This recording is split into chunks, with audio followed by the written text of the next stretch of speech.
Gerard, just give us a minute. Yeah.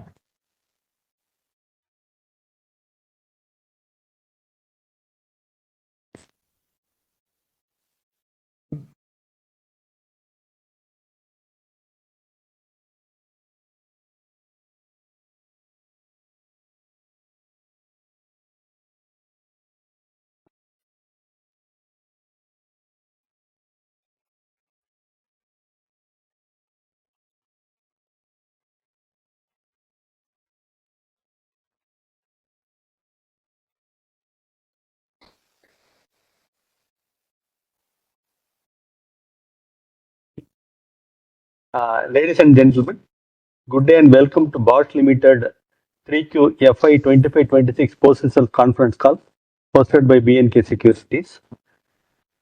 From Bosch Management, we have with us today Mr. Guru Prasad Mudalapur, Managing Director and Chief Technology Officer, Mr. Karen Gilks, Chief Financial Officer.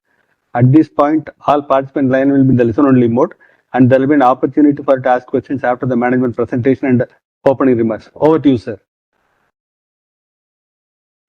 Okay, thank you, and good afternoon, everyone, and welcome to our Q3 FY26 earnings conference call.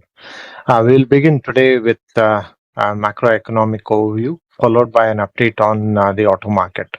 From there, I'll walk you through our financial performance for the quarter and conclude with the key business highlights.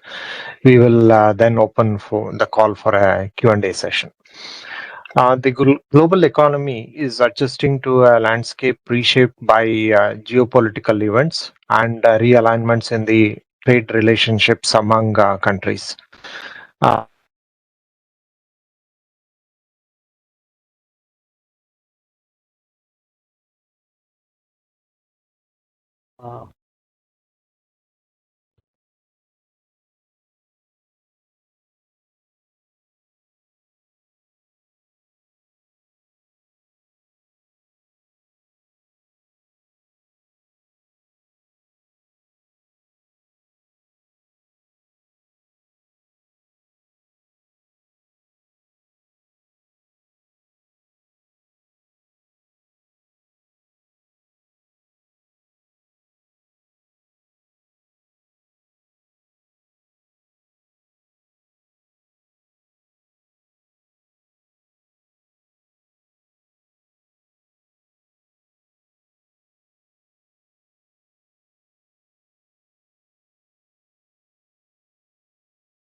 Sir, we could not hear your voice, sir. Hello?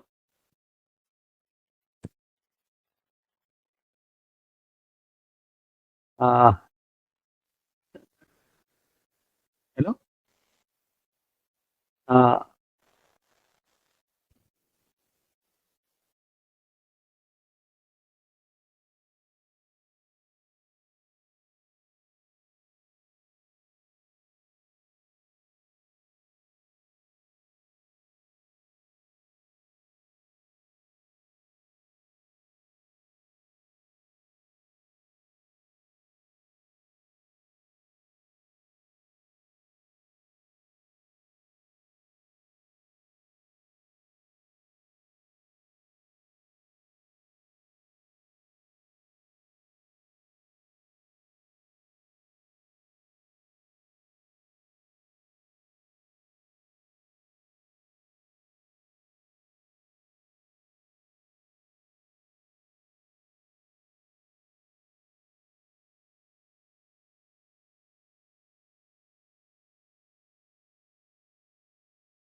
Yeah.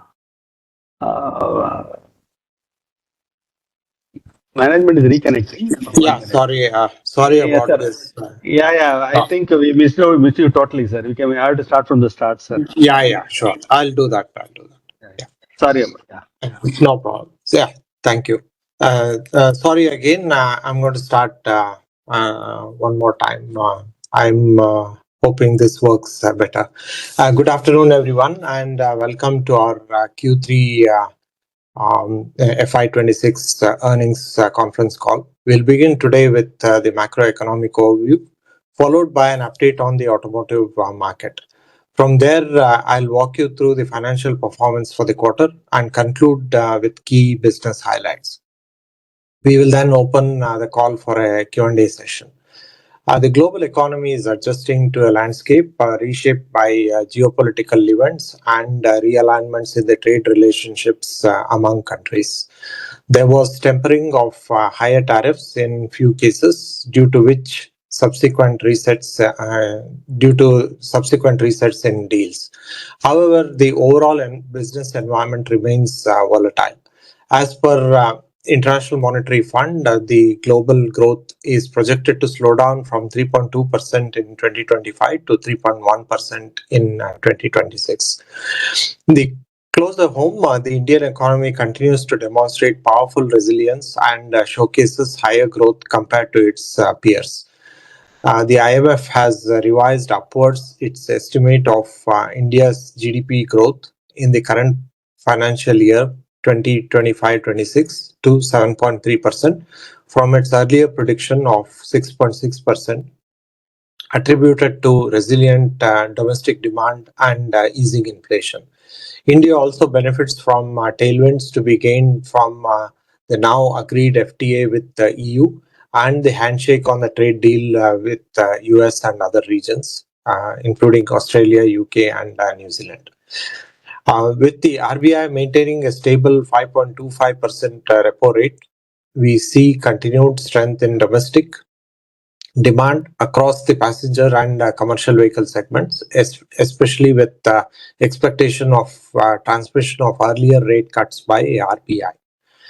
The Union Budget 2026-27 presented earlier this month sends a strong and reassuring signal of policy continuity and intent for India's manufacturing-led growth, and is set to maintain the automotive industry's growth momentum through key measures like extension of basic customs duty exemptions on lithium-ion cell components for batteries, launch of the India Semiconductor Mission 2.0, support for mineral-rich states of Odisha, Kerala, Andhra Pradesh, and Tamil Nadu to establish dedicated rare earth corridors to promote mining, processing, research, and manufacturing, and continued investment in infrastructure, including a new freight corridor.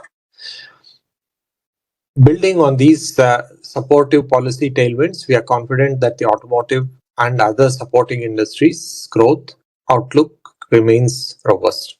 Next slide, please. India's automotive production remained robust in the October-December quarter, driven by broad-based strength across passenger vehicles, two-wheelers, and commercial segments, as OEMs ramped up output to meet domestic and export demand.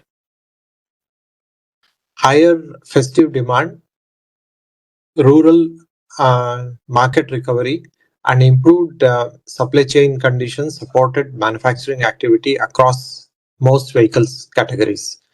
Production momentum was further bolstered by policy tailwinds, including GST rationalization, festive season, and new model launches.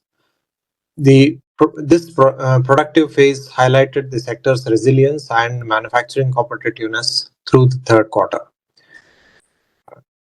After a subdued start, the passenger vehicle market recovered sharply to finish 2021-25 on a strong note.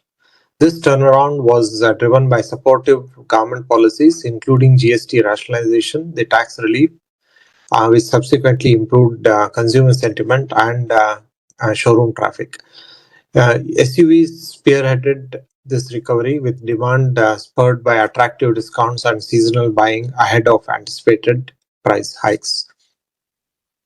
The heavy commercial vehicle production recorded steady growth, driven by robust infrastructure demand, strong freight movement, and continued momentum from GST 2.0, festive demand, the government fleet orders, and ongoing road construction and mining activity.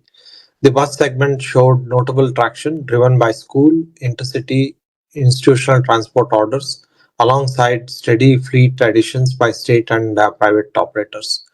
The outlook remains strong. The demand expected to be further bolstered by ongoing government capex and fleet replacement cycles. The LCV production remained robust, fueled by GST rationalization and a visible revival in demand following GST 2.0. The fleet continues to benefit significantly from growth of e-commerce, which drives high demand for last mile delivery and urban logistics. This positive momentum was sustained through the end of the year, reflected in rising fleet utilization and increased short haul freight activity. The three-wheeler segment saw a sharp production increase driven by strong demand for both urban mobility and last mile delivery, cargo delivery during the festive season. Supported by favorable government policies, OEMs ramped up production to meet this demand, allowing the segment to maintain healthy momentum through the end of the period. Tractor production showed strong momentum, supported by healthy Rabi sowing activity and carryover liquidity from a robust Kharif harvest, which improved farmer confidence and cash flows. Improved water availability and healthy reservoir levels further aided demand.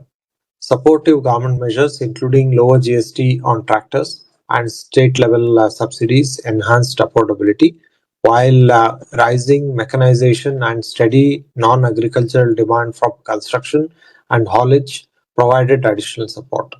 With positive rural sentiment, the tractor market remains well positioned to sustain its growth. The two-wheeler production was moderate in October as OEMs adjusted output following earlier inventory buildup. Production picked up in November and December as the manufacturer ramped up output to meet festive and pre-wedding wedding season demand, a recovery that was supported by favorable GST reductions. Next slide, please. Looking ahead to fiscal year 2026, we anticipate a period of steady and robust growth for Indian automotive industry. The outlook is very positive as we expect three of the core segments, the passenger cars, tractors, and two-wheelers, to achieve all-time high production levels. This growth is broad-based, underpinned by strong economic fundamentals and supportive policies. In passenger vehicles, we expect record performance driven by improved affordability thanks to easing interest rates and favorable GST reforms, which will stimulate strong consumer demand. The commercial vehicle segment is poised for healthy growth, fueled by sustained infrastructure spending and continued expansion of e-commerce logistics. We expect LCV sub-segment to be a standout performer, achieving its all-time high levels. The tractor business is also projected to hit a record, supported by strong rural sentiment, GST norms, and ongoing state subsidies. And finally, the two-wheeler segment is set to scale a new peak. This will be driven by powerful combination of improving rural sentiment, rising disposable incomes, improved affordability, and recent GST cuts and tax rebates for individuals earning up to 12 lakhs, boosting consumer confidence. Next slide, please. Now I'm going to go through the sector-wise sales performance. Quarter on quarter, the mobility business has shown 18.5% in October-December 2025 as compared to October-December 2024, driven mainly from the power solutions business, which grew by 19.5% mainly on account of growth in passenger cars and off-highway segments.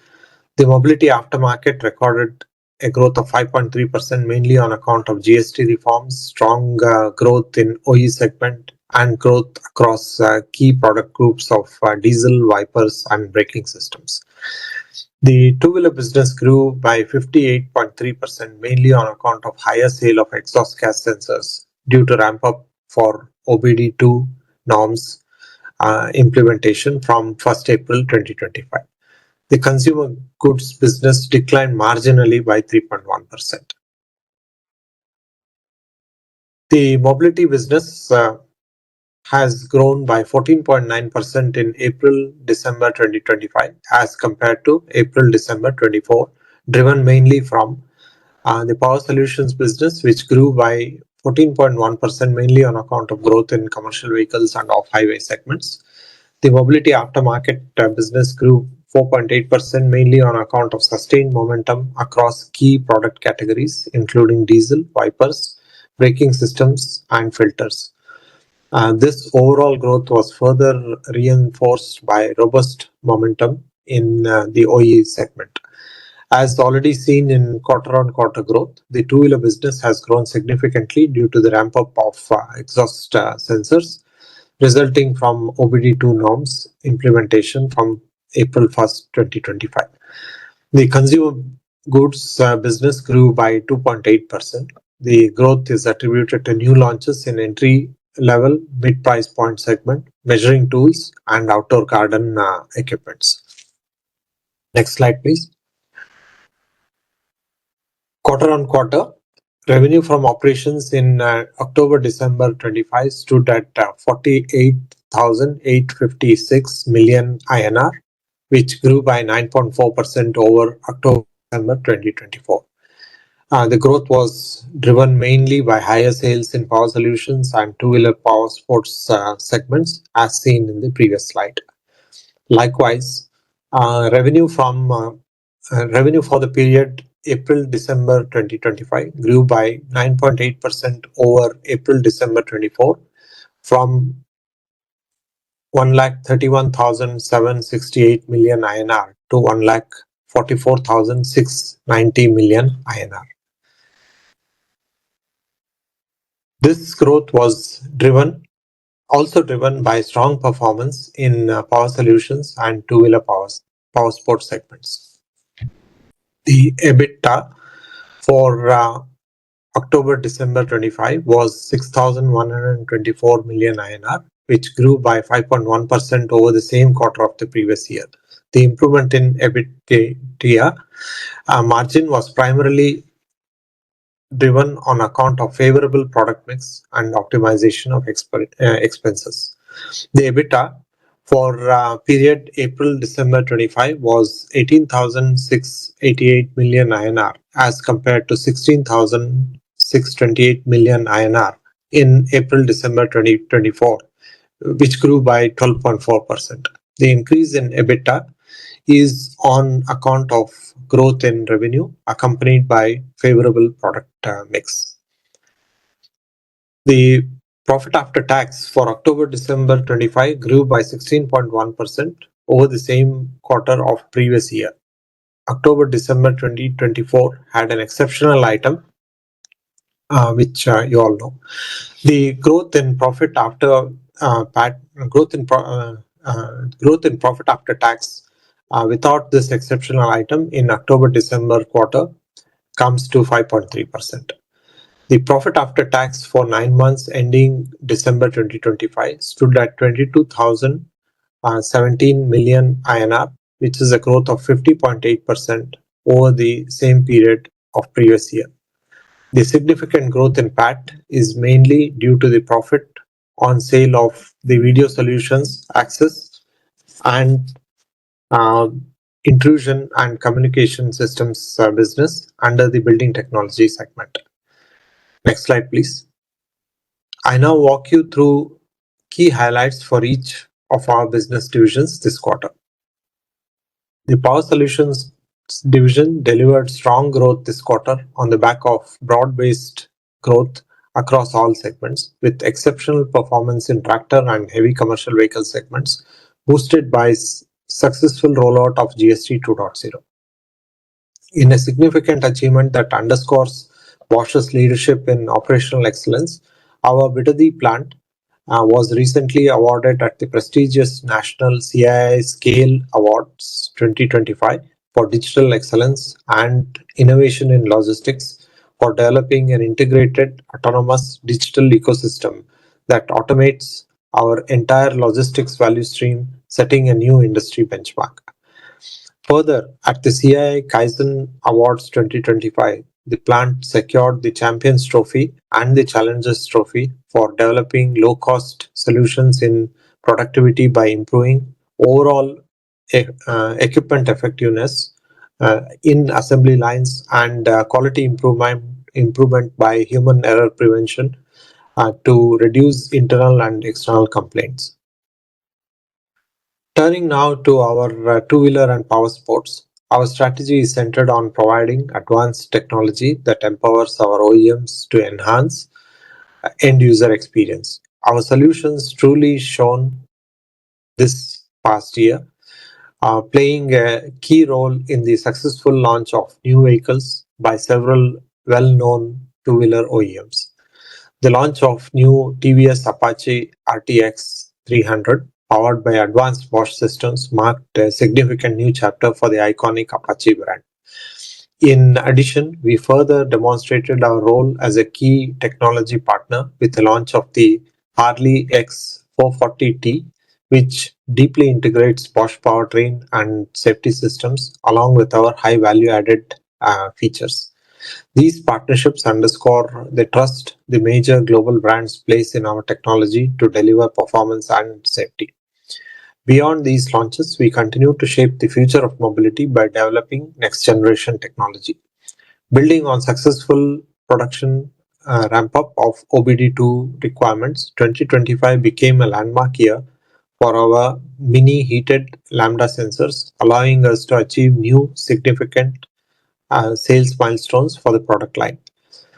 True to our buy riders for riders philosophy, we showcased our latest innovations at the EICMA 2025 event in Italy, demonstrating our unwavering commitment to creating value for both our partners and the end user. The mobility aftermarket began with a temporary sales impact from the GST 2.0 implementation in October, but we saw a strong rebound shortly thereafter. This recovery was supported by a synchronized upturn in the automotive sector, which was itself driven by festive seasonal demand, GST reduction, and improved consumer confidence. The primary driver of our performance was the original equipment or the OE/OES block, which effectively leveraged these favorable market conditions. In addition to the strong results in the OE block, we also saw healthy growth across other core product groups. Specifically, our diesel systems, wiper systems, and braking systems all contributed positively to the quarter's performance.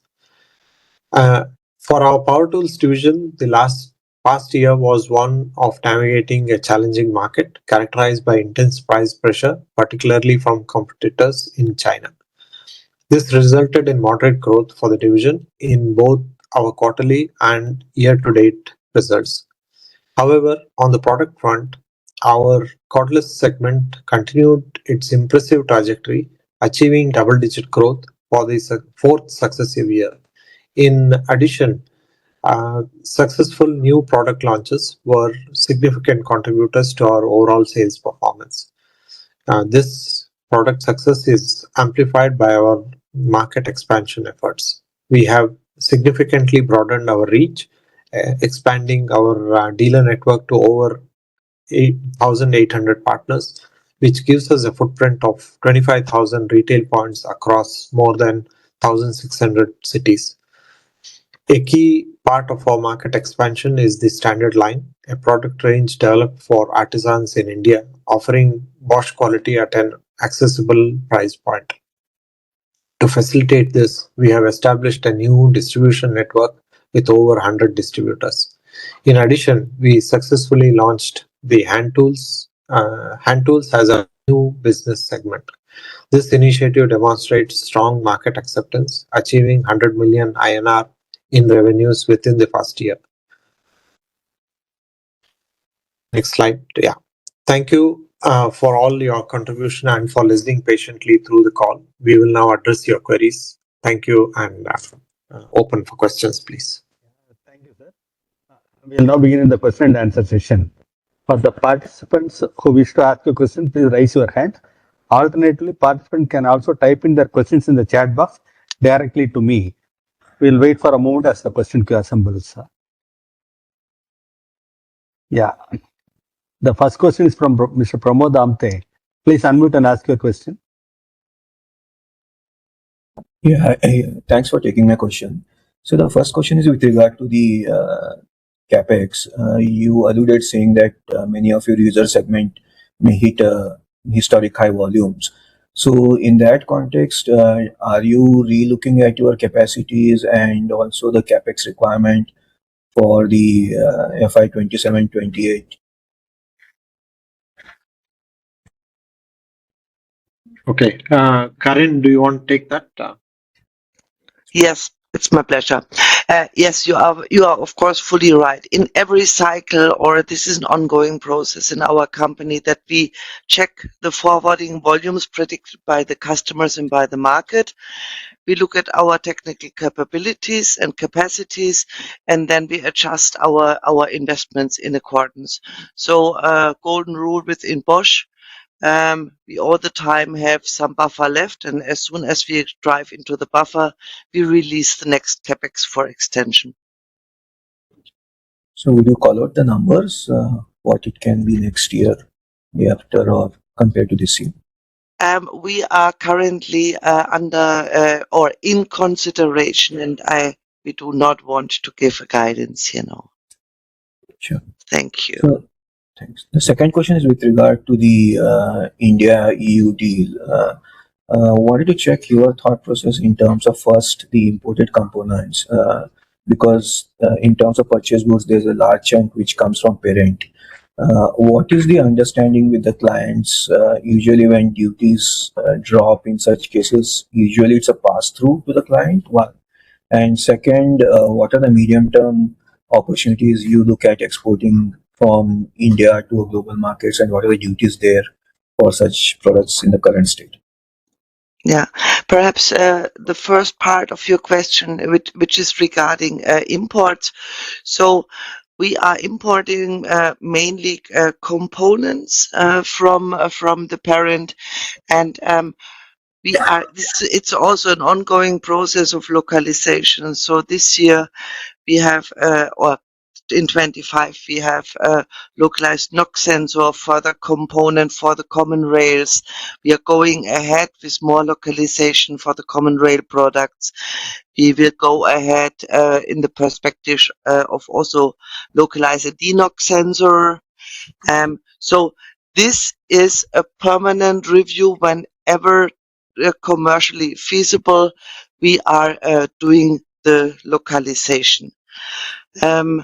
Your second part is in regards of the exports. We have increased already our exports volume for the spark plugs in 2025, and we expect also further good development of volumes in the spark plugs and in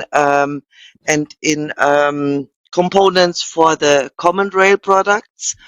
We also expect an increasing export volumes in sensors, NOx sensors, and what we have relocated in the last, let's say, 1.5 years was pumps from Japan to India. So we deliver these pumps also back to India, back to Japan and Korea. Yeah, thanks, Karin. So maybe just to add, I think we should keep in mind that the FTA is just signed, and we are extremely positive about what it is likely to bring in the mid and long term for India, and of course also for our operations in India. So there we are very, very positive. The fine print, as you know, needs to be studied in detail, and the impact of what happens and how we can benefit from that is currently under study. And we are looking into every aspect of how we can benefit from this. Thanks. But would you call out what is your current import duty rates?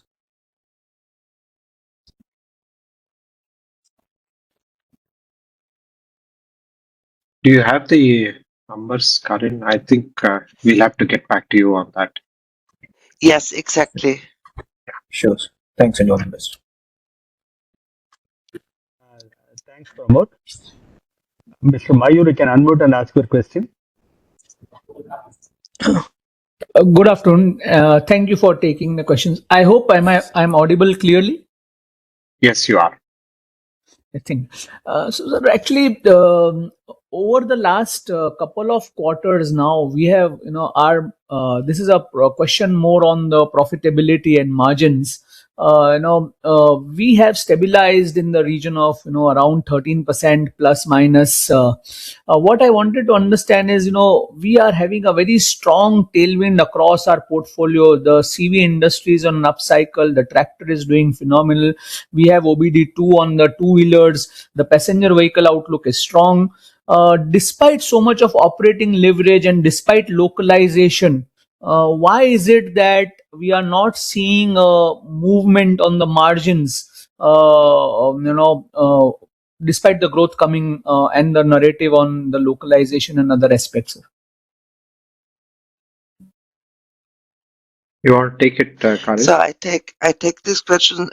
So if you look at the overall result for the last 3 years, then of course we had a tailwind with the growth, which helped us, but we also did a lot of cost improvement and localization. So you see the EBIT is or profit after tax is going up. So we are improving also the margins. Nevertheless, we also, of course, have to consider a certain product mix, which the market demands, and therefore you sometimes see a growth, but please also consider that we have to look at the product mix itself. The second thing is, but this was for this quarter and was already mentioned, that we had already again a very strong quarter with a very good 10.5% EBIT, and we also did already the first provision for the new labor code. So therefore, product mix going forward, further localization, working on the costs or on the structural costs also together with the growth, we see a good margin development. So you believe that over the next 3 to 4 years, we should the margins should start ticking up or should be meaningfully different as it directionally than compared to current margins? Well, I would not give a guidance for the next 3 and 4 years. I only can show you what we have delivered in the last 3 years, and then you can see in which cycles of margin improvement we are. So because it was quite for last almost 8 to 9 quarters. I'm talking of more from an EBITDA margin. I understand you talk about EBIT margin. From an more or less nothing much difference was coming. I understand 2 years we are comparing from around there is a 100 basis point movement. But given the tailwinds which we have, I was just thinking that shouldn't the operating leverage also now play out over the last 3-4 quarters? Any specific product mix you want to call out which is lower than our average margins, just as a qualitative understanding, so that we are able to track the developments? So look, it is the margin is, of course, if new products are coming in, we are usually starting with, we first bring the finished goods into the market, then we start the assembly and testing. Then if this is stabilized, we start with the localization. That means with every new product coming into India and coming into the market, we start a new localization round. So therefore, yes, the tractor is good, the tractor is stable, but of course we have also the common rail. We have now the new exhaust gas components, and with this we are following the localization path also. But this is the product mix in the technical cycles which we introduce into the market. There is no specific product.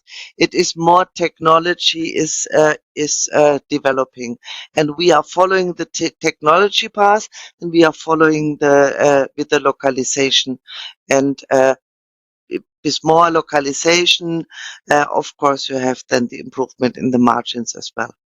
Okay. Last question from my side is, from your vantage point and your discussion with the OEMs, is there any incremental discussion and development around TREM 5 possibility? We are in February 26, so just wanted to have your understanding. While there are certain things in the public domain and understanding, but what is your understanding of the implementation? How gradual, where we are, and anything you want to, if you can give your insights on that.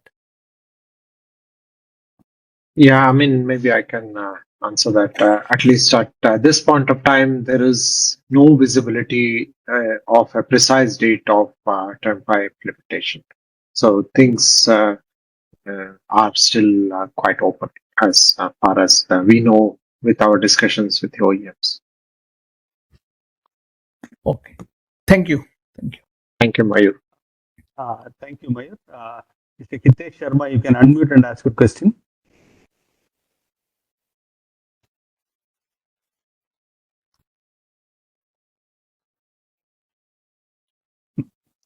Mr. Hitesh Sharma?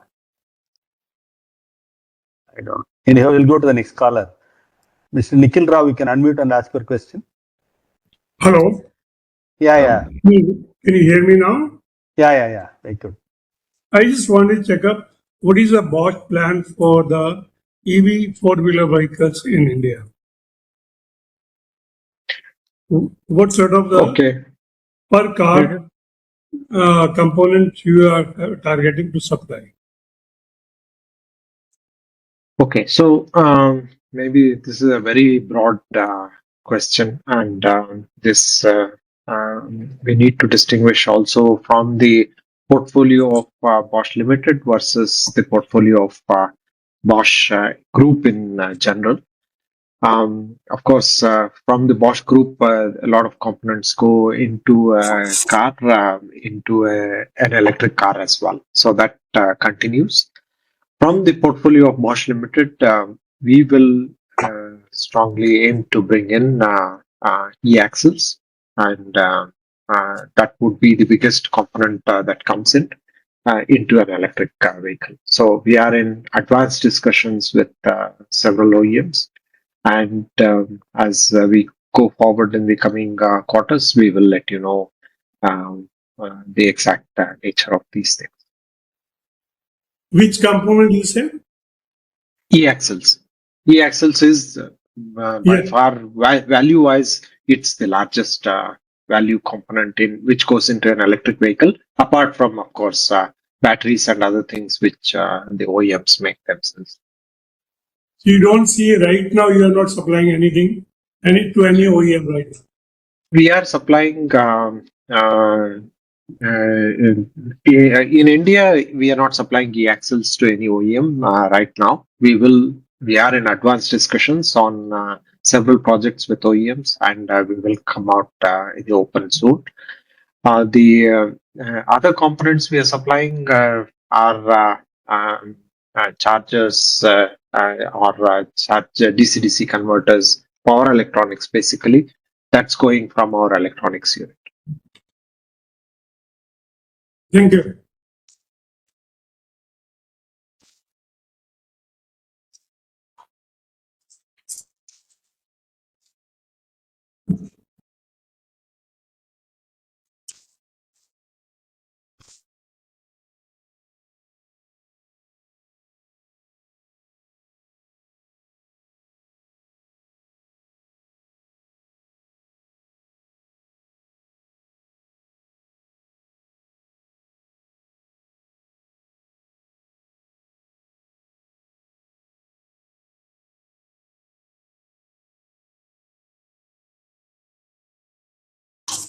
My question is over.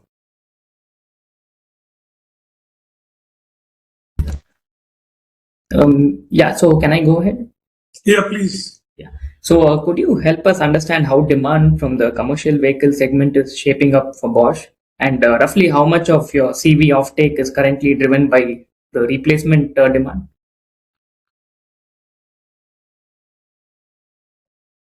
Yeah, so as I mentioned in my initial talk, when I explained the slides, the commercial vehicle demand both for HCV and LCVs has been very robust in the last quarters, and it's connected to, in our view, a good um, demand following the GST 2.0 uh, changes, and of course, increased offtake on government fleet orders and ongoing activities around construction and mining. We expect, and of course, the LCV demand has also been quite robust, and this is primarily connected to last mile delivery, urban logistics, and in-city transportation, and so on, or short haul delivery activities. But this also remains very, very robust at this point of time. Based on the trends of what the budget came up with right now, and also our talks with the HCV and LCV manufacturers or OEMs, we see that this trend is likely to continue, and we expect strong infrastructure activity to continue, and further in line with the GDP growth, we also expect HCV and LCV activity to be strong in the coming quarters. Okay, and you're seeing good traction from the replacement side as well, right? Yes, yes. Okay, and are you also seeing an increase in your content per vehicle contribution or like a more favorable product mix with CVs? Yes, so there are, of course, technology additions happening in the CV world, and that's quite favorable. There are also other talks on what we can do, which are maybe very preliminary at this point of time in terms of technology to be discussed in a forum like this. But at some point of time, we will update you on additional technology introductions that are likely to come up in the CV, HCV world. Okay, thank you very much. That's Thank all you. from my side.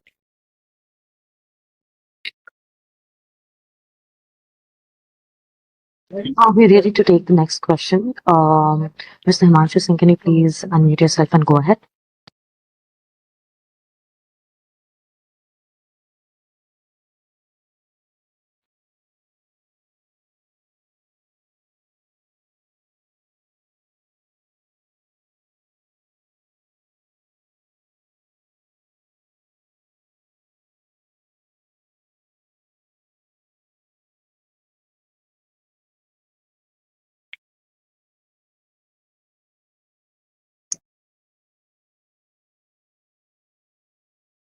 Mr. Mohan, would you like to go ahead and ask your question?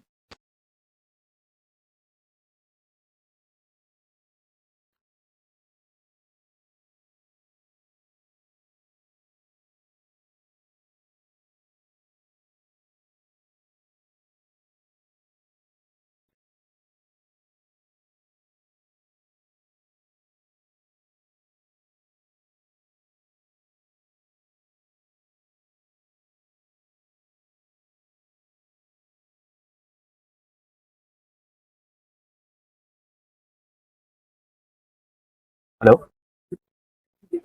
Yeah, am I audible? Yes, you are, Kush. Yeah. Yeah. I just had a couple of questions. Uh, uh, like Bosch has been working on alternate fuel technologies, so just wanted to know that what is the progress on that, and will there be a significant increase in content per vehicle compared to ICE vehicles, or how is it? Just wanted to get some clarity on that.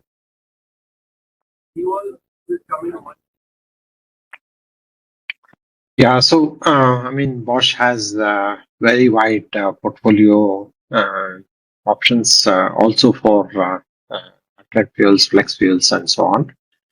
We've been offering this all over the world, and of course, we also do that to our OEMs in India. The content per vehicle is not a major change in my view.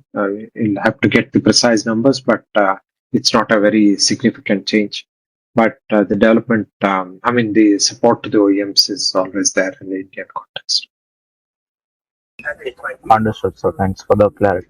My follow-up question would be, like I think we had received some pilot order on hydrogen fuel engine. So what is the status on that, and is there any future potential for that?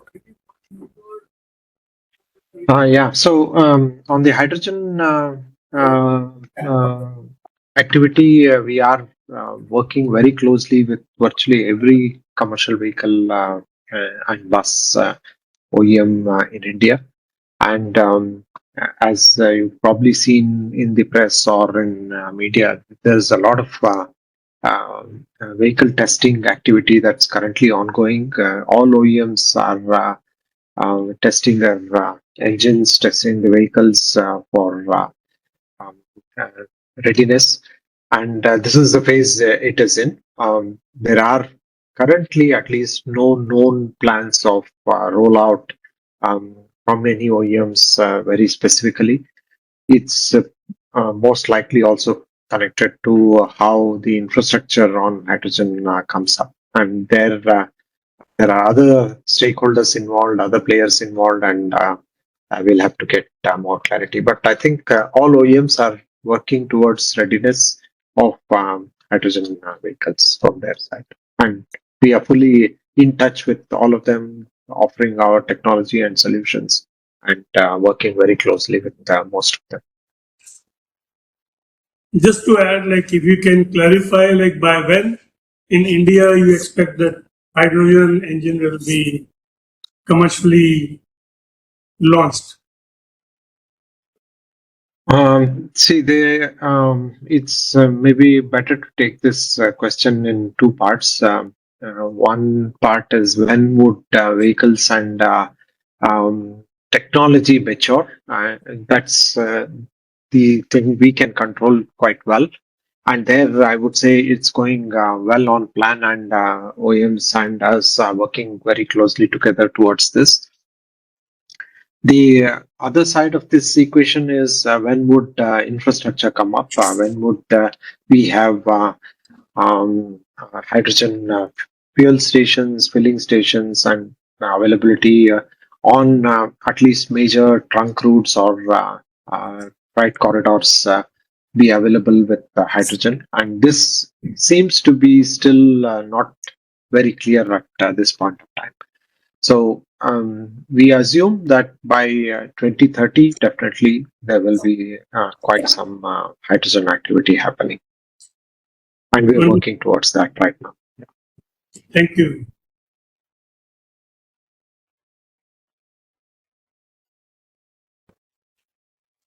Thank you very much. Yeah, thank you. Yeah, thanks for that clarity. We just have one question from one participant, Himanshu Singh. His question is: will the new trade deal make the uh, m- will the new trade deal make the material versus import math unfavorable for localization and might see some delays in localization? So, if you can address that, please. Karin, you want to take that? Yes. What was the question? Can you repeat, please? Yeah, sure. The Will the impact yeah, of localization and if there is some delay in localization?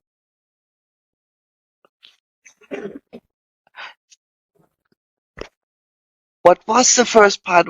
What is it?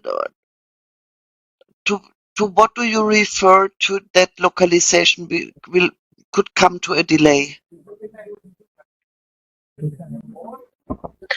No, I assume he refers it to if as a consequence of the FTA would Of the FTA. yeah, FTA, yeah.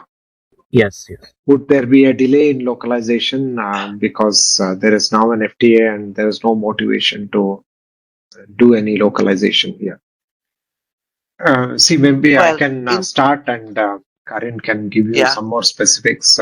The Bosch approach with or without FTA has always been to have localized production wherever the demand is, and our international production network always operates on that theme of producing in the region where it's relevant and where it's consumed. So that's how we operate around the world, and this has been the practice with or without the FTA.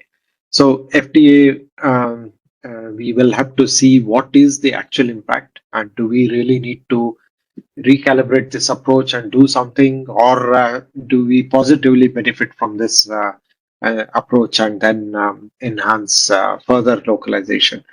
In all probability, this will only lead to further increased localization for us as years go by, and we will continue to be on this uh, localization track. Karin, if you have anything specific to add, please. yeah, thanks, Ruben. As you mentioned, the most important thing is, or the philosophy of Bosch is, we try to do local for local, and therefore volumes are much more important than an FTA or import duties whatsoever. And in addition, often localization goes along with a strategic approach, which we would like to do in a region. And therefore, yes, of course, there is could be a positive effect. We see it positive, but nevertheless, our localization roadmap has different directions. See, even Uh, if there is an FTA and there is zero duty on a certain item, just the logistics may impact the landed cost. So there is always more sense when there are good volumes to have it fully localized, and that's always been our endeavor. all right. Thanks. Just one follow-up question from the same participant. On the quarter performance, we have seen dip in margins for the automotive product segment on sequential basis. Can you give some color on that front? Well, if you look on the quarterly basis, we have put in the provision for the labor code. If I correct this condition, we have again a very strong performance out of operations.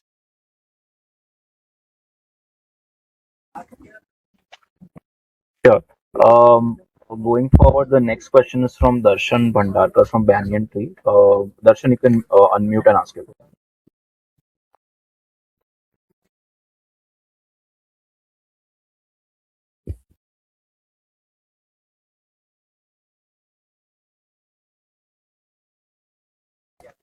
Uh,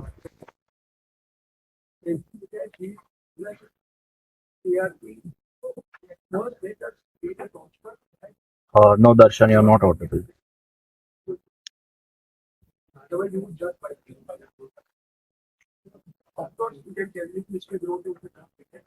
Okay, Darshan has put it in the chat box. His question is, why is the auto segment growth so much lower than CV, tractor, and PV growth rate?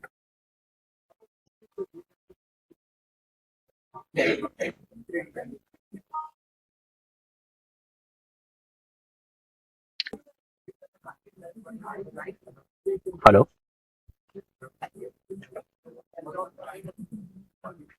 Am I audible?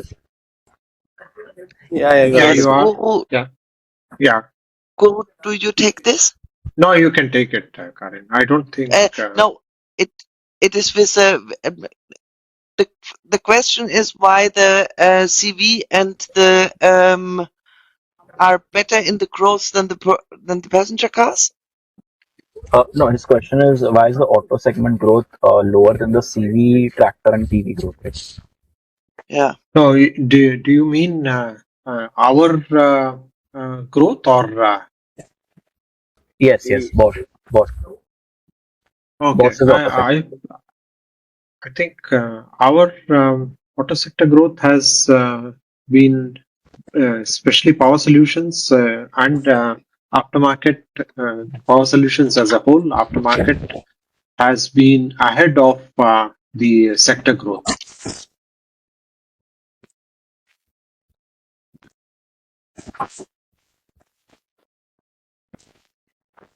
Okay, sure. The next question is from Gokul Maheshwari. Gokul, you can unmute and ask your question.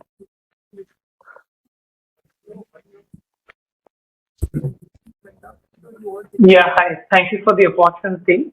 My question is just relating to the previous question. Is you supply products to various segments of the automotive industry, whether it's two-wheeler, passenger cars, tractors, and CV. In which of the areas are we growing ahead of the underlying industry, and where are the segments where we are actually undergoing the industry growth? Broadly, I would say in every one of the auto sector segments, we have been going above the industry growth rates for all our products. The only area I would say we have not performed maybe so well in the last quarter has been our power tools division, which is the non-auto part. And there we know what corrective steps we need to take, and we are on it right now. But apart from that, CV, two-wheeler, passenger cars, all of them we are ahead of the segment growth. Great. Just on the dividend policy, when I read that, there is a change where you have now quantified, if I read it correctly, anyway, 55 to 80% of profit. Is this a higher number than the previous policy, or it's a lower number? Okay, so I think if you we've just brought a lot more clarity into our dividend policy right now. If you looked at our previous one, it was an open policy. There were no limits or ranges set, and it was completely left open. And the board discussed this and said it may be better to give it a clear view and therefore clear guidance on how this is going to work. And that's what we've endeavored to do. Of course, the final dividends, irrespective of this policy, can always lie with the board, and they take the final call on how this goes. Okay, fair. And lastly, could you comment on your export performance for this year? How is the quarter or the 9 months shaping up? Just a qualitative comment in terms of how do you see the outlook for the Well, we are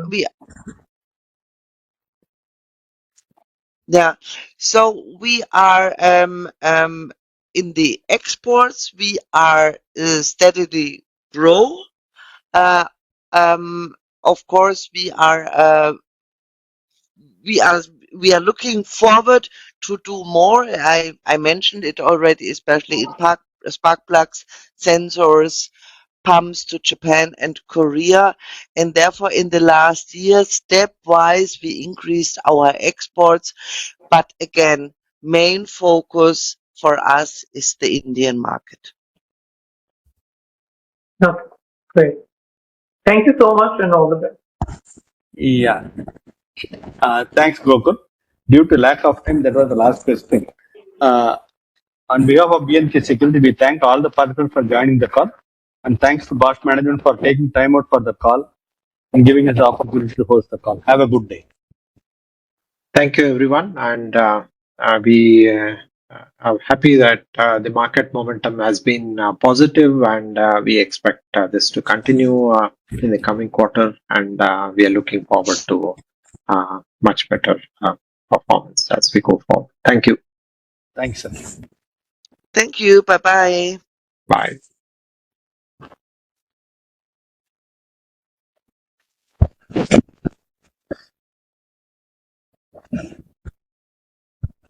The recording I cannot close. Who had to close? I don't know. Yeah, 1 minute. I can close.